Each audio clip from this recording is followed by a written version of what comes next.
coming to you in terms of, you had kind of had a corporate HR job, and then you decided to quit that and actually join the foundation. So, would love to kind of understand a little bit about what kind of made you quit.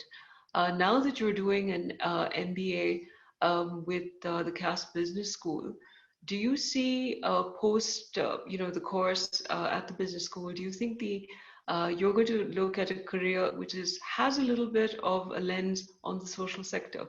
And how are you thinking about your own future? Thank you, Soumya. And thank you for having me here.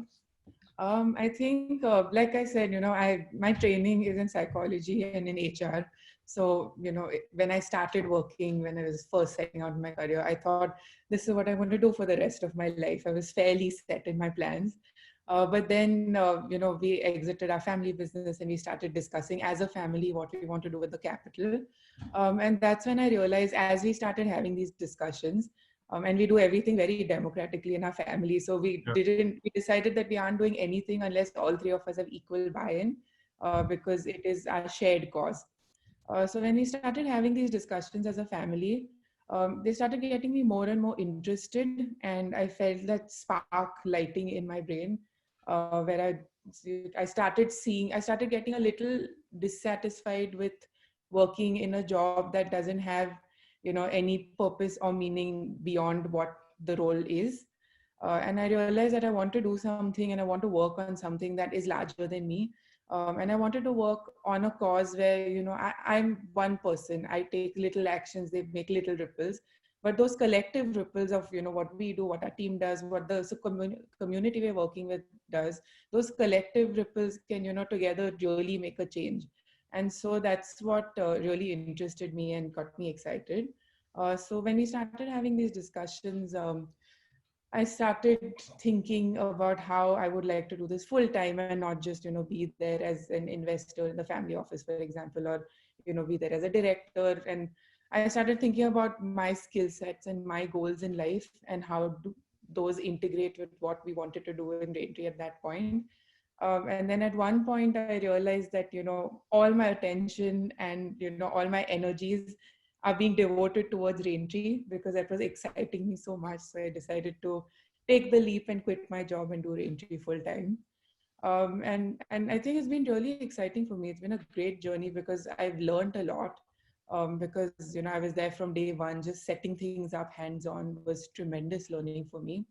And I've seen my own thought process evolve when it comes to just impact and sustainability as well.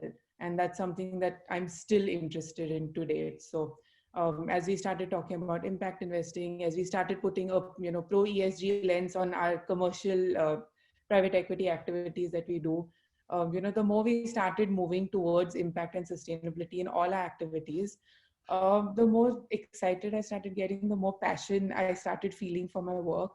And that's when I decided that I want to do this full time. So now I am reskilling myself to be able to become a more strategic philanthropist, to be able to participate more actively in in everything we're doing for responsible and sustainable business as well as investors. So I'm re-educating myself, which is why I'm here bright and early in the morning in London. But it's been very rewarding. I know I want to take the skills I learn here and go back to Raintree and go back to my work. And this is something that I have become very passionate about, not just the philanthropic side. My interest always lay in environmental conservation and the areas we're working on, but even in terms of the business aspect where we're working on impact and ESG, and just our whole drive towards responsible business is something that's really captured my attention. So I'm planning to do my MBA also focusing my dissertation and my studies through that lens. And it's really exciting me. So I'm definitely very, very happy I took that leap. That's absolutely fantastic, Abba. And I think again we're seeing from a societal point of view that I think society at large does want a better post-COVID world than a pre-COVID world. Many ways, COVID has helped us all kind of reset, rethink about what is the world of the future that we're looking for, and a lot of sustainability is pretty much at the heart of I think what most individuals, if you go deeper into what they really want, is probably sitting over there.